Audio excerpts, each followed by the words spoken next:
Fearless Women is sponsored by the Women's Suffrage Centennial Commission.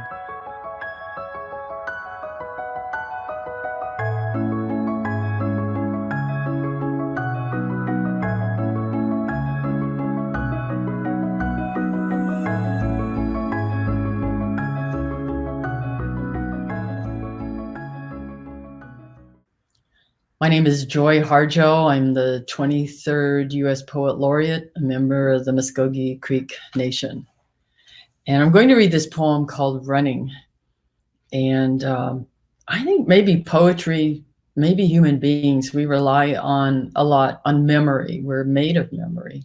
We're made of memory of grandparents, parents, all the way back. And it includes trees. It includes the memory of the lands on which we walk, the waters. It's all one large story filled.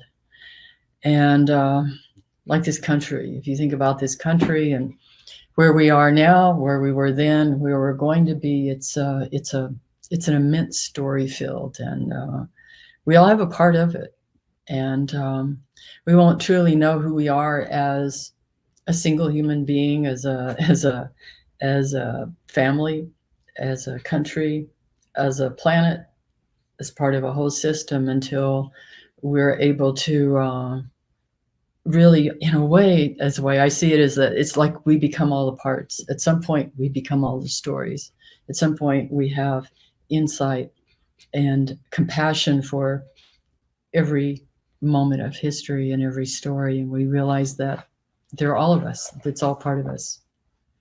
And this particular poem is, it includes some human memory in it. And what do you do with it? I mean, sometimes we have these stories or these moments or memories and they make no sense.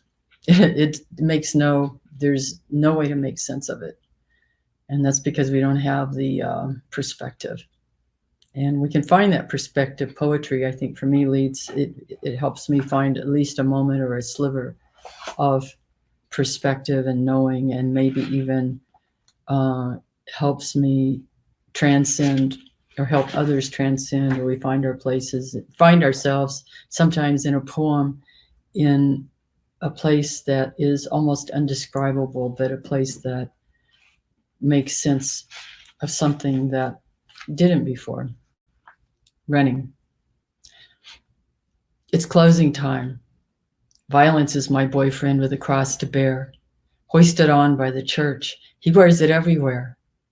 There are no female deities in the Trinity. I don't know how I'm going to get out of here. Said the flying fish to the tree. Last call. We've had it with history, we who look for vision here in the Indian and poetry bar somewhere to the left of hell.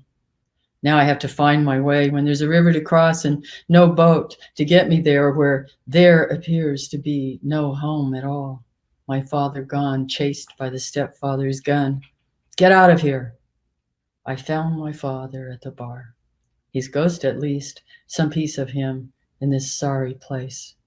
The boyfriend's convincing to a crowd. Right now, he's the spell of attraction. What tales he tells in the fog of thin hope. I wonder, this sad world we've made with the enemy's words. The lights quiver like they do when the power's dwindling to a dangling string. It's time to go home. We are herded like stoned cattle, like children for the bombing drill, out the door into the dark street of this old Indian town where there are no Indians anymore. I was afraid of the dark because then I could see everything, the truth with its eyes staring back at me, the mouth of the dark with its shiny moon teeth, no words, just a hiss and a snap. I could hear my heart hurting with my in the dark ears. I thought I could take it. Where was the party? It's been a century since we left home with the American soldiers at our backs. The party had long started up in the parking lot. He flew through the dark, broke my stride with a punch. I went down, then came up. I thought I could take being a girl with her heart in her arms. I carried it for justice, for the rights of all Indians. We all had that cross to bear. Those old ones followed me, the quiet girl with the long dark hair, the daughter of a warrior who wouldn't give up. I wasn't ready yet to fling free the cross. I ran and I ran through the 2 a.m. streets. It was my way of breaking free. I was anything but history. I was the wind.